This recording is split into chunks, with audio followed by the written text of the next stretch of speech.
Welcome back to another episode. So, Meta just froze their AI hiring after a $1 billion talent war. Apple is secretly begging Google to save Siri. And get this, Elon Musk tried to convince Mark Zuckerberg to help him buy OpenAI for a reported $97 billion. So, what happens when the companies that control our digital life start to turn on each other? We're going to dive into some of this today because when competition becomes desperate, we see some interesting moves. So, why are some of the smartest people in tech jumping ship faster than rats on the Titanic? Today, we're going to break down some of the big power moves that are reshaping everything we know about tech.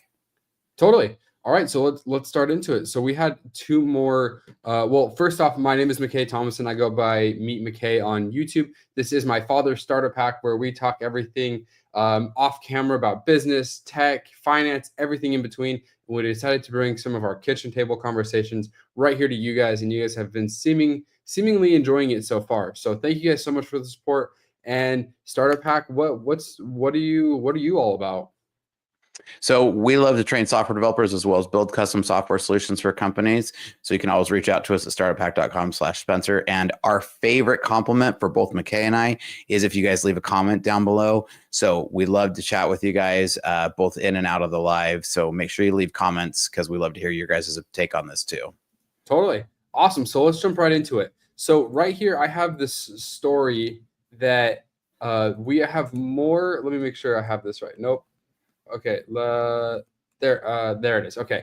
So we have two more OpenAI researchers jumping ship to Meta. So this AI talent war continues. What do you make of this? Are people getting tired of the GPT-5 and are they wanting to go to Mark Zuckerberg with all these pay packages? What is it?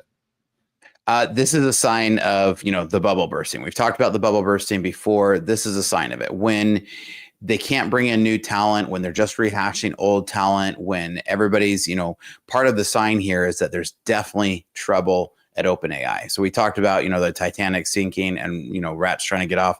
This is people jumping ship off of OpenAI as fast as they possibly can.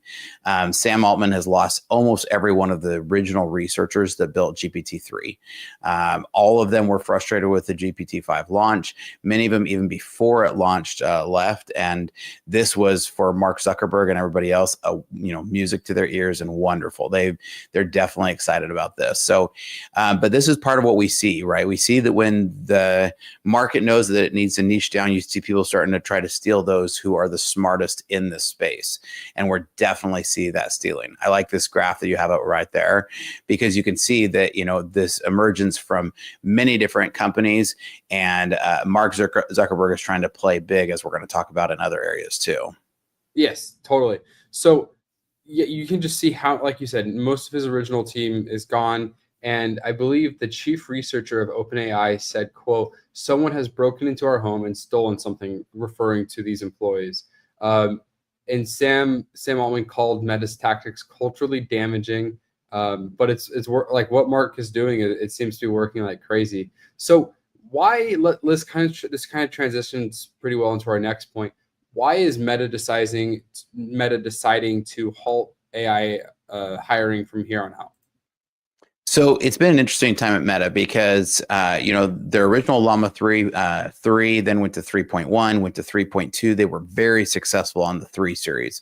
The 4 series was an absolute flop. Now, Zuckerberg didn't walk in and immediately, cut everybody and let heads roll. What he did instead was he said, cool, we're going to bring in some new talent and try to shake this up. And that's exactly what he's done. He's brought in a ton of new talent, then slowly frozen hiring, and then kind of squeezed out some of these other people. So my guess is that because you see these, the news articles about these crazy pay packages, he brought in this new talent with crazy pay packages and probably froze a bunch of his current guys' pay because of the flop of the 4 series of AI. And my guess is they're like, cool, you're going to pay those people and we're not getting, they probably bailed, right? And so there was a handful of people who bailed from the original that left in the 4. So Mark is definitely trying to play all out in this. And Mark has been known to definitely not mess around when it comes to playing big, and he's willing to put money where it should matter. Totally. So do you think he's happy with his team? Like that's why he's freezing. He's happy with his team. He's done poaching, or do you think we'll continue to see more? I think they did a huge major reshuffle. They split it into four different teams, and I can't remember the four teams right off the top of my head, but they split into four different teams to focus on various different parts. And I actually think Zuckerberg's trying to play the long game now. And I think as part of that, he's like, cool, I put all the smartest people in the room. I'm letting them kind of self-organize a little bit. And I'm sure he was involved in that because everybody says the heads of this say they are reporting directly to Zuckerberg. And then he is now letting them kind of start to figure out. And then that's when they're starting to, to let some people go, to make some changes, cut some of the projects, and really try to position for the next series of AI.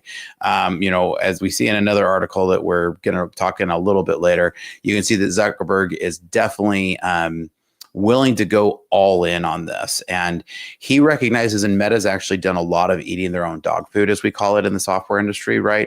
Where they actually have internalized a lot of their AI projects. So their actually largest AI successes has been internal use of AI. Mm-hmm.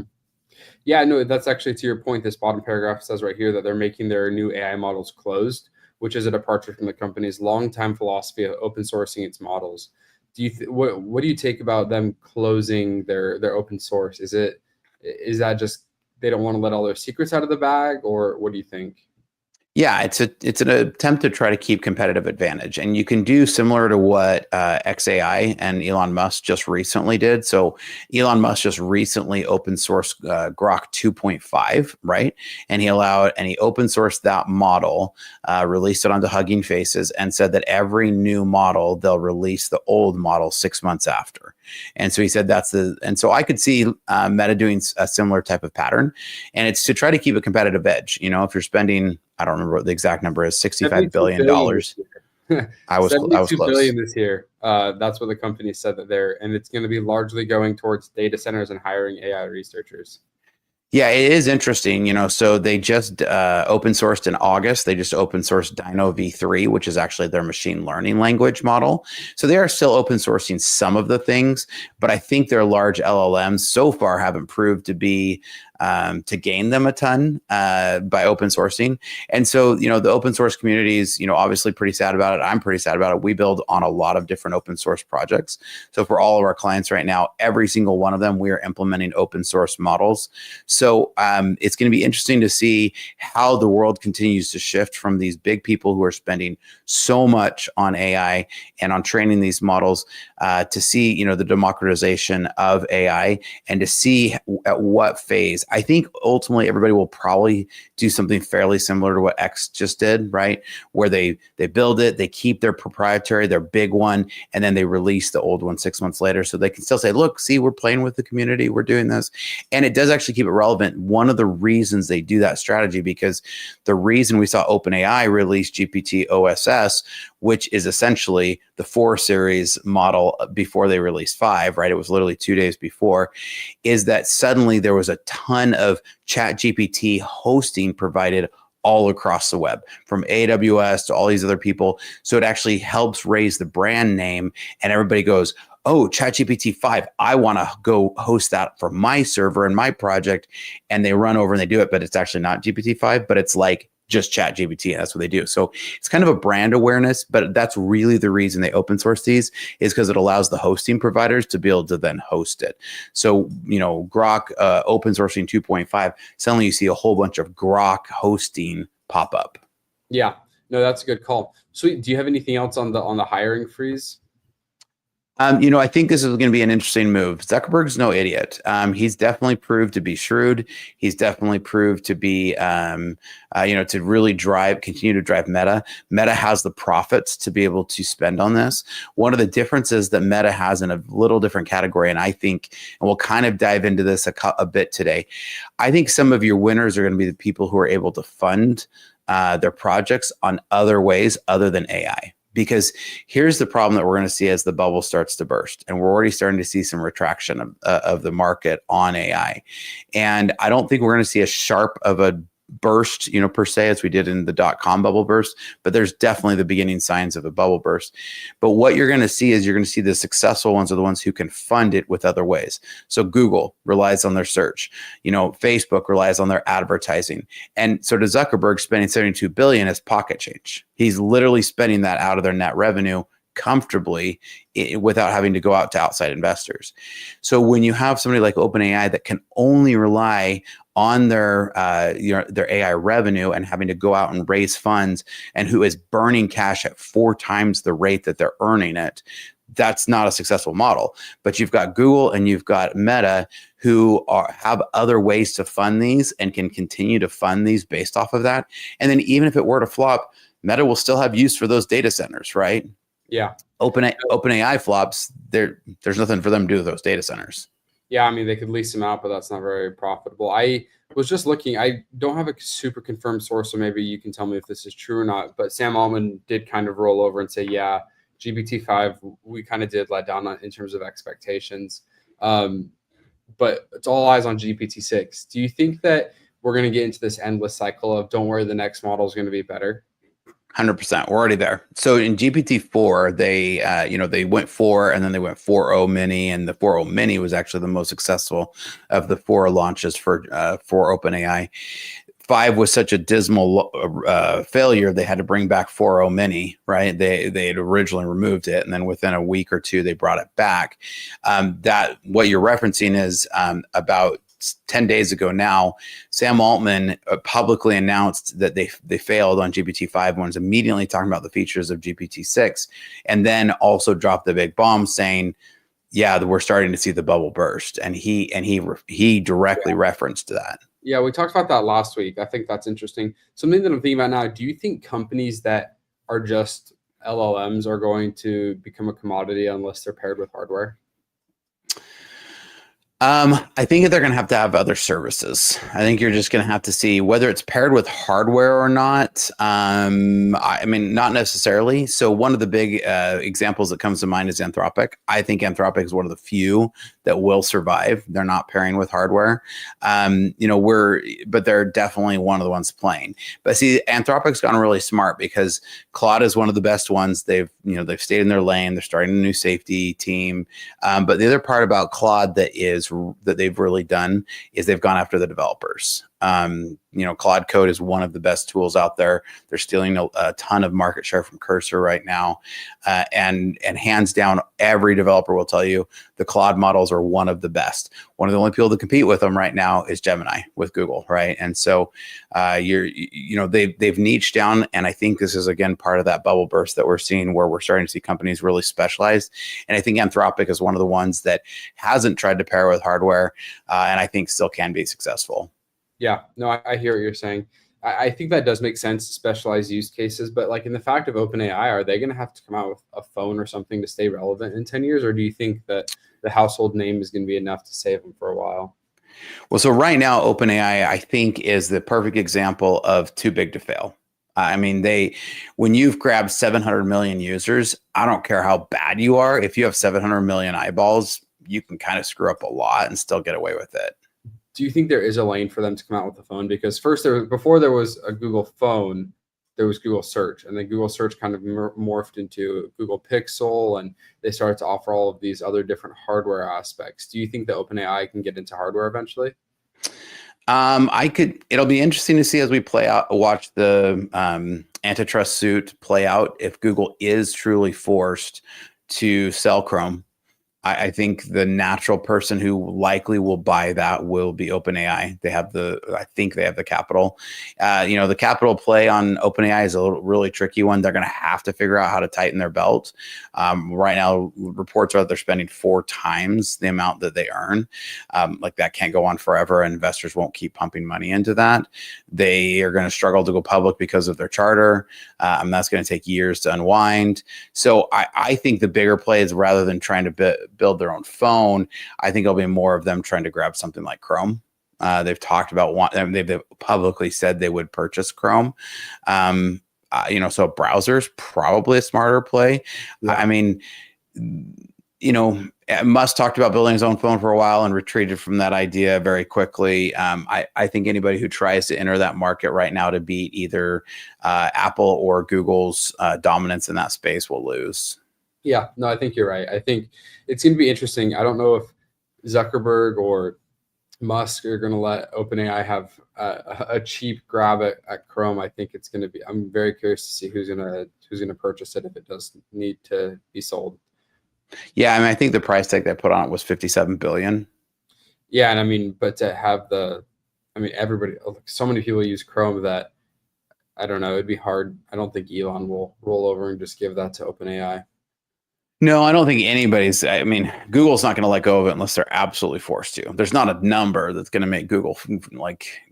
There's literally no number that would. I mean, it's such a linchpin of Google's offerings that they would not between mobile, right? Because that's the other part of it. Is people think Chrome, and a lot of times they think the desktop, but they forget the dominance that Google has on Chrome on mobile too. Yeah, I was going to say, so it'll still come pre-installed on Google devices if they have to sell Chrome. That's a huge part of how they'll unwind it, because to unwind that, they're going to have to also split. There's a handful of things, because that then dives into Chrome OS, which then dives into Android and the integration with Chrome OS to Android. Like that's a deep rabbit hole. So I'm sure the judge who's sitting there trying to make this ruling saying thou shalt, sell Chrome doesn't even understand, is trying to figure out and with how in the world they'd even unwind that. And Google's purposely wound that so tight that it's almost impossible to wind, because it even then winds into YouTube. Yeah, no, that does sound like a mess, and we'll definitely be covering that here as that story continues to develop. So be sure to subscribe. All right, so let's dive into this next. This story kind of took social media by stage when it broke late last week. That Apple's Bloomberg reported that Apple is in talks to use Google's Gemini for their Siri revamp. I think you and I have gone on hours-long rants at this point about how bad Siri is and how much potential it has. But Google, really? Their enemy? What? Yeah, it's kind of funny. It is interesting that Google is kind of their enemy, but you also have to remember about the search partnership that's been between Apple and Google for many years, right? Google's been has been the primary search on, preloaded onto Apple for many years at I don't remember what the value of that is, but it's a huge number that Google pays Apple for that. So a long-standing partnership there. While they're kind of enemies, so to speak, in Android versus, iOS, while they're kind of enemies at the same time, Apple is Tim Cook is no slouch. He knows how to build with people that he can stay with. You notice that he didn't really approach Anthropic. They kind of talked about Perplexity. Actually, he did. He said the company previously approached OpenAI and Anthropic for similar discussions by using their technology to power Siri, and reportedly, Google has begun training a model that could run on Apple servers. Apple's not expected to make a decision about whether to bring on a partner for the Siri revamp for another several weeks. So I think this would be a big move. I've said that Apple could have bought Perplexity because it would have just been a build, a buy and then build, right? They could have taken Perplexity and built on top of it. Google would allow them to. So first of all, I think Google's going to be one of the winners. Google was actually one of the first people with their DeepMind group into AI. They were into AI before AI was really popular. ChatGPT came on the scene and scared the pants off of Google, and Google came in and really had to shake things up. But ultimately, I think Google's going to be one of the winners here. Gemini Pro 2.5 is one of the best out there. It's probably second best for coding, in my opinion. I use it very frequently. It's one of the best for image generation. And when you really think about who's going to win in this space, is the person who's going to win in this space is one who has the most data. And who has more data than Google? Not many people. I mean, arguably there's nobody out there that has more data than Google. And the other take on it too is who has more server capacity, right? Server capacity, power, all of this. Who knows how to scale a data center? Google. So if you're Apple and you're late to the game, you're just like, I'm gonna pick the winner. Yeah. That I already have other partnerships with that has worked. And not only has data centers, because OpenAI, XAI, everybody has these massive data centers, but Google knows how to be safe with consumer data. And I think Apple highly values that. 100%. Apple values that. And the other thing is that there is going to be massive amounts of lawsuits that will eventually crush. I think will eventually crush OpenAI. I think there's just tons of lawsuits that are mounting that I think they've been able to keep at arm's length because lawsuits take time. So OpenAI is trying to move faster than the lawsuits, and I think they're trying to keep them. Google clearly knows how to, like you said, play in this space and use customer data wisely. Totally.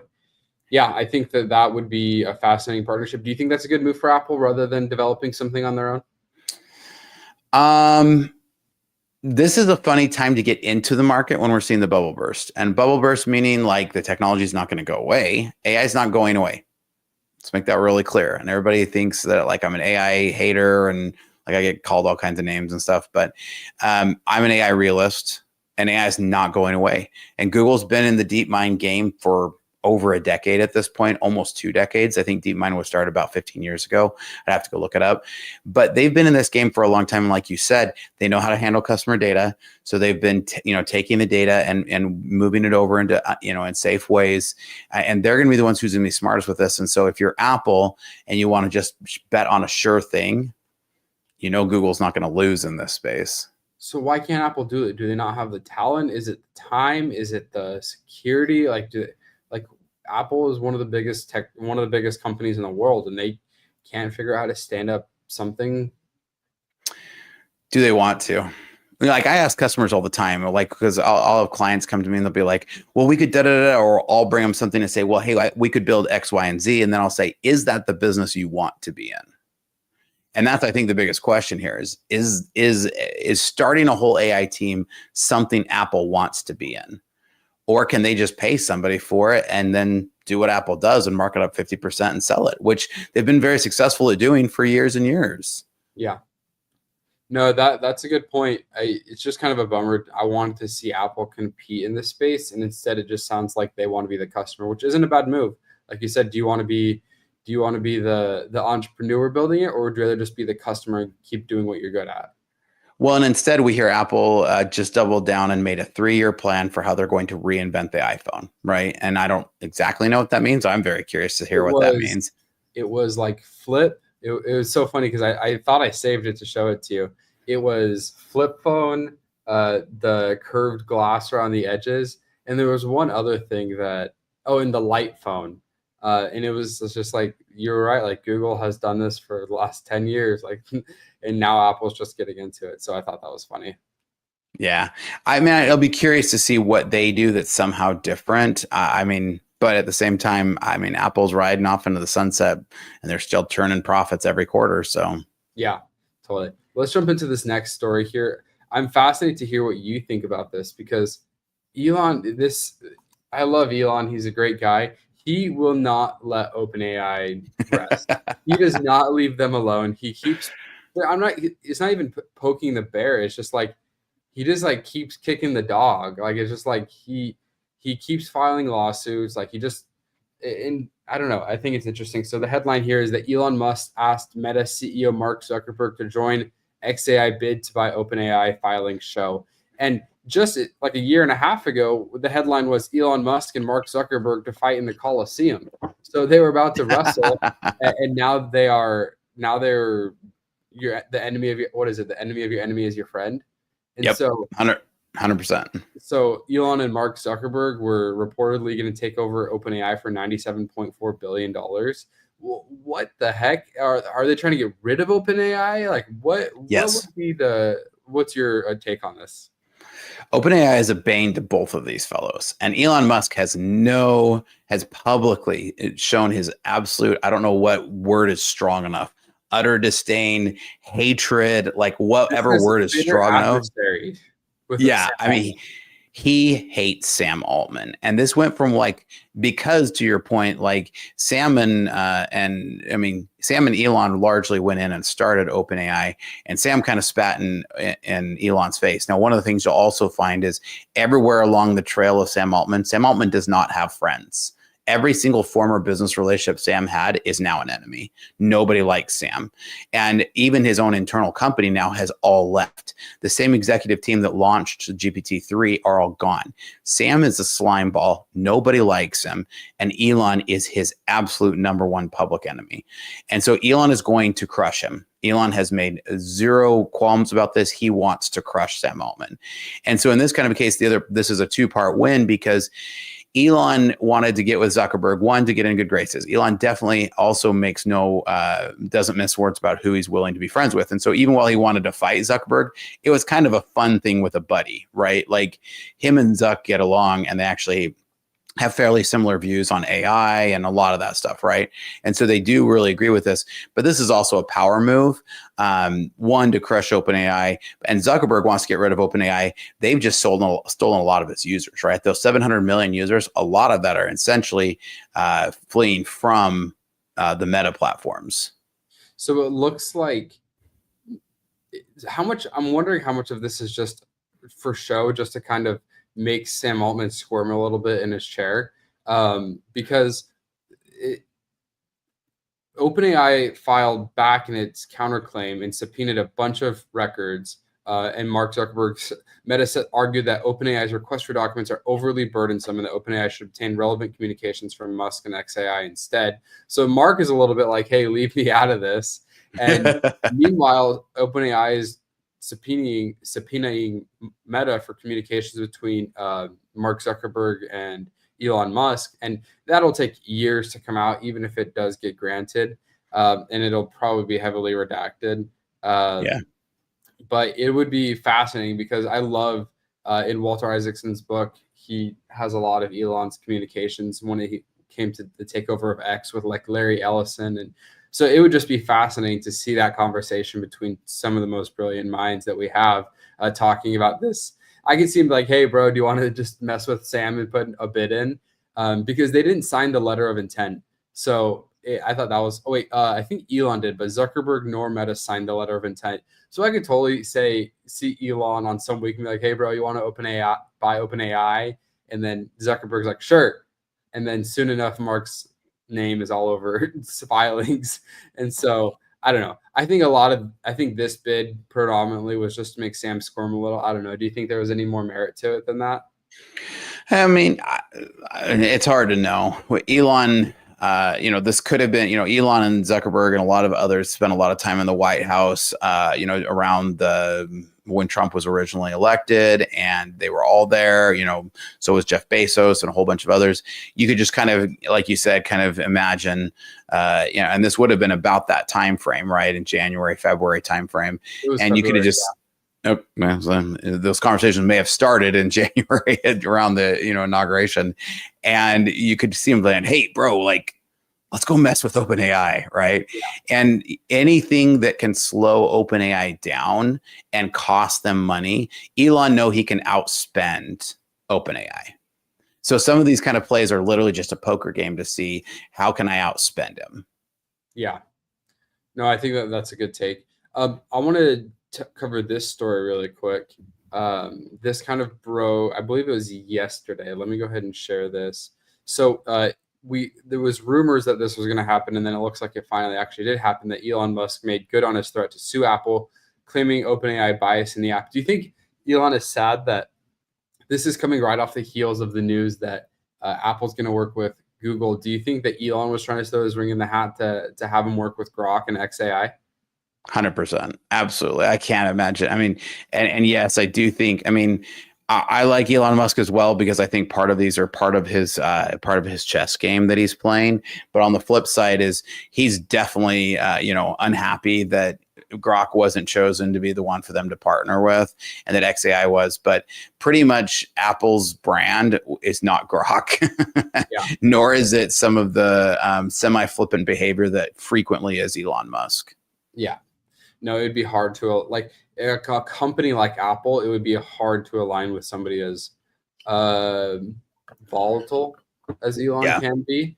For sure. And right after him falling out of graces with the president and Apple trying to fall into graces with the president, I think the relationship with Musk and Trump is at a healthy respect. I guess it went from a falling out to more of a healthy respect. But yeah, I mean, I see Elon's frustration here that they're not ranking on the Apple App Store as high as other chatbots, and they're not being advertised nearly as well. But I wonder how much ad dollars can buy some of those vendors. I don't know, but it's just Elon can throw lawsuits around like It, I don't know. if ad dollars could have solved this problem, Elon would have solved it with ad dollars. There's again a deeper play here because one, I do think it's partly because they weren't, it looks like Apple probably will go with Microsoft or with Google. Grok is never going to partner. Well, I mean, Grok has an interesting relationship with Microsoft because Microsoft's now hosting the latest Grok. So one of the only people to host the latest Grok API is actually Azure with Microsoft. So you can see that's where he's trying to play, it's a game of axes and allies right now, right? And he's trying to play and he's picking who he wants as his allies and who he wants as the ones who he wants to oppose with. He's clearly throwing his hat that he's willing to go to battle against Apple. And again, does he think he's going to win? I don't know. I'm not sure if he knows he's going to win or if this is just a lawsuit can also be a really cheap way to get a good press release. Yeah. Yeah. And I don't know. Once you keep suing everybody, like I think we've already read in this short 30 minutes that we've had together that Elon has already sued 2 people or he's filed 2 legal documents to grab headlines. And I don't know. I think that Elon has a team of corporate attorneys that are really good at what they do. And, Yep. and they can whip out filings pretty quickly. All right, cool. Yeah, you got to know that if you're working for Elon Musk, he is definitely going to use lawsuits as a strategy. It is definitely a tool in his tool belt. I wouldn't even call it a weapon. I would call it a tool in his tool belt. Yep, lawfare. Cool. Well, once you get to be that big, it's hard to. I mean, once you're competing with companies that big, it's hard to actually get their attention without a court legally demanding it. Yep. So I want to jump into this next. I wanted to talk about your next point, OpenAI's internal meltdown. What's going on inside of OpenAI? It's more than them just losing talent. Like I mentioned before, every single one of the C-suite, every one of the executives that were there on the ChatGPT 3 launch are gone. Sam's the only one left. And so when, in 2.5 years, or call it 3 years, you've lost every single one of your executive team except for the founder. Now, the thing that Sam Altman is good at is he's good at raising money. It's where he actually started. He started originally with his own company. He went to Y Combinator. He, friended up to Paul Graham and some of those, and then ultimately became president of Y Combinator, which positioned him to just basically get to know every single funding circle like anywhere in the US. And so he's then ridden that into the OpenAI success. And that's really been one of the core talents that has given OpenAI their success. So he's definitely having, a lot of, meltdown, right? Sam Altman publicly complains about Meta's, cultural problems. And he can say that, but he's saying that because he's losing everybody. And so Zuck is at least good enough to be able to attract the people. Yeah. Money will not be the only thing to attract people like this. Yes, I agree. I think it's opportunities and projects. And I think something that is really exciting to me, and I know that we've hashed this out quite a bit, so I won't spend a lot of time on it. But after we finished our podcast last week, this report came out that Meta to unveil Hypernova smart glasses with the display wristband at Connect next month. So this is something that really excites me because I think that these glasses or this product is going to be everything that the Apple Vision Pro wasn't. It's going to be lighter. It's going to be augmented. It's going to be something that you can wear in public and not feel weird. It's something that you can, I don't know if it'll be like a media player, but I think I'm thinking of it like the Apple Watch for your eyes. And I think that if they can incorporate any type of good LLM or good voice type of AI communication, then I think this will be a hit with younger generations. And I think it'll be a really good cross between what he wanted to do with the metaverse, but not quite going like the Apple Vision Pro. What's your take? I'm going to play a little devil's advocate here. I recognize that these are things that are going to go. I don't think anybody wants things on their faces. I don't think people want them. I know my generation doesn't. I recently was doing an interview for one of our registered apprentices.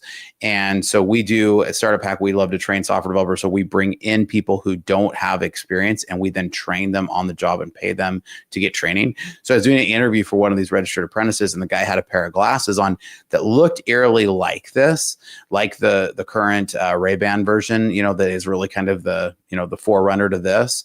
And I didn't even want to finish the interview with the candidate because if I thought for a second that it was one of these type of glasses, no way. So if somebody shows up in a job interview with one of these, you're in the middle of a corporate meeting and somebody's wearing one of these, first thing I would demand is that everybody take off their glasses. And suddenly now it's like I'm pat searching everybody. I personally can't stand the concept of this, but Zuck's been hell-bent on trying to get something strapped onto people's faces for 15 years now. Yeah. When he bought Oculus. Fair enough. But Oculus has been great, and I think that it's great for games and the video game aspect. I think somebody's just trying to break into the actual usability. And to your point, well, I was with somebody the other night, and we went to a comedy club, and he had on the Meta Ray-Ban glasses, and they like take your phones and they lock them in the little pouches so you can't like record or anything. And they caught his glasses. I didn't think they were, and he wasn't using them to like record anything. They're prescription glasses, but they're even trained now to watch for those glasses. So just like you don't take your phone in certain settings, I think like you wouldn't have your phone up in a job interview. I don't think you should have these glasses for sure. But yeah, no, that's a good take. That's a good counterclaim, and I think we'll see next month how the announcement goes. And hey, maybe we can, if it's an evening one, maybe we can live stream it together, and I think that'd be fun. Yeah, I mean, $800 price point. Now I'm going to flip on the other side because the $800 price point is where Apple failed. Apple failed because they made their tech horrifically expensive. Now, Apple won't sell anything unless they make 50% profit. It's just like that's been a rule from Steve Jobs on down. Like if we cannot make this level of profit, it's not worth our time. Meta's willing to do a little bit more R&D on this, right? But again, what he's trying to build won't cost him $800, so he'll still make a ton of money on them. But that $800 price point will attract a ton of people. So like he's got a good shot at it, but I think that's going to come down to the success of the super intelligence team that he's putting together. Because I guarantee this is one of the big things they're being told, get this working, right? Yeah. Like, how do we get this working? What can you guys come up with? And I guarantee you he's trying to push the buck there. Totally. Sweet. So to wrap it up with, I'll have one more question for you to wrap it up with. I'm kind of trying to reframe in my mind. I know that we talk a lot about the AI bubble bursting because that's something easy that people can relate to. I'm kind of thinking of this AI bubble more as an S curve, something that accelerated really quickly and will have gradual type of improvements. Like GPT-5 was still an improvement, but when Sam Altman is tweeting pictures of the Death Star and like saying like this is going to be groundbreaking, I think it's their fault. I don't think it is the technology's fault. I think the technology will continue to improve. Like phones have gotten better, cameras have gotten better. But I think that they're just trying to sell their stock and fundraise. Like you said, Sam Altman's one of the kings of fundraising. And I'm trying to reframe it in my mind, rather than saying a bubble is bursting. Like this is an S curve of technology, and we saw a rapid improvement. And I don't know when the next S curve of AI will be. But I do think that, I don't know, that's kind of how I've been trying to reframe it in my mind. How do you see it as a developer and technical standpoint? I agree with you. I actually, when people say, I say on my channel all the time, all the bubbles bursting, and people will be like, oh, that means AI is going to go away. No, AI is not going away. What happened here, and if you talk to somebody who's been in machine learning for a long time, LLMs are not new. ChatGPT did not invent the LLM. They really took RAG and they took transformers and they hyperscaled it. And they figured out how to scale it and then how to make it usable. And when they launched ChatGPT 3, it grabbed the whole world. Look how amazing this is. LLMs had been around for a decade and a half before. And so what they did is they took this and they now brought it to mainstream, right? And so this is the same thing we saw with the .com bubble burst, right? They took the internet, they hyped it up, They overinflated the valuations. That's what a bubble is. It's talking about the valuations, right? That's what's actually going to burst. These crazy, stupid, I got an idea, I can go get $1 billion because I have an AI on my name. That's what's going to go away. Technology is here. And those who know how to build on it are learning its strengths and its weaknesses. We use LLMs in almost every one of our client projects right now. And we're using that plus a lot of other technologies. And when you couple them together, you can build intelligently. So what you're going to see emerge is you're going to see a technology that's going to power a lot of the development of the future. And you're going to see LLMs become a part of our daily lives. They're not going away. But these crazy hype valuations and the promises of AGI are disappearing. Yeah. One more quick question. As somebody that manages developers, do you ever find yourself catching developers and saying like, hey, you're relying too much on AI or LLMs, or do you find yourself saying the opposite? You're not relying enough on them? Both. I do find myself saying both. I'm constantly teaching both seniors and juniors use AI more, right? You should be leveraging it as a tool. If you're not, you need to make sure you're using it. But on the flip side, every single piece of code has to be double reviewed right now before it goes into production because of this. We may, but so we have strict patterns around code reviews and those kind of things. And so I've, put, in every one of the projects, I have somebody whose primary job is to be reviewing the code. And part of this is because there's a difference right now. And there's a saying that I heard is that AI can write code, it cannot build software. And I think that's a huge thing to understand about AI right now. It can write a ton of code. It does not know how to build software. Yeah, no, that's a great take. I think I'm glad that I got that. Because I was curious if you were, yeah, no, that answered my question. Sweet. Well, I don't have anything else. I think we kind of hashed through this week's topics. Do you have anything else? Nope. It's been great and fun to visit as always. Yeah. So if you guys haven't already, consider subscribing. My name is Meet McKay. This is Startup Hack. We go live every Tuesday morning where we talk about the latest tech drama, the AI drama, the business drama. And we jump into the finances of these companies to help you and to help us understand what is actually going on out there. Is this an AI bubble? What's going on and how can you best navigate it as an investor, as somebody that uses the technology, and just somebody that likes to pay attention to the news? Yeah, great time. Good time to visit. Sweet. All right, Startup Hack. We'll see you next Tuesday. Thanks, everybody. See ya.